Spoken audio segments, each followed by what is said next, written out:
A key part of getting compliant with a lot of these security compliance frameworks is to ensure that you as a company understand the risks that you possess and do a quick analysis of what you've done to mitigate or fix those risks. You're expected to maintain a risk register for yourself, analyze the risk, and say what you have done to fix or solve that particular risk.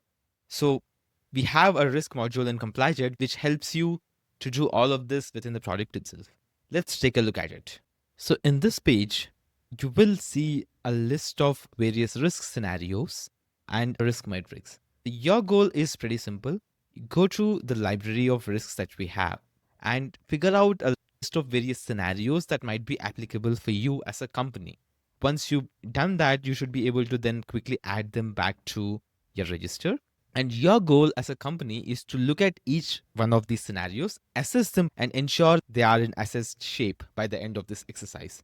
How do you assess it? It's simple. You click on any one of these risks, start filling in basic details about when you have identified it, what was the risk, what is the likelihood that it might impact, and what is the impact of this scenario if it happens. The second thing is the treatment plan.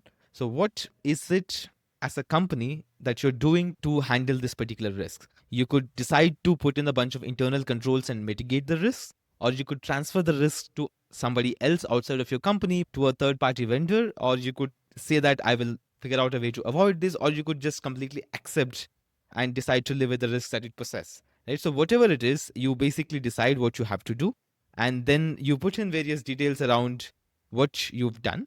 And once you've done that, go back and analyze and tell what is left after doing all these things. So what's the impact of it and what's the likelihood of this happening? That's how you basically complete the risk, and you're expected to do this for all the risks that your company might possess. SOC 2 expects you to include at least a bunch of risks around fraud in your risk register, and you need to put in 10-15 scenarios here so that your auditor can understand that you've done this exercise thoroughly.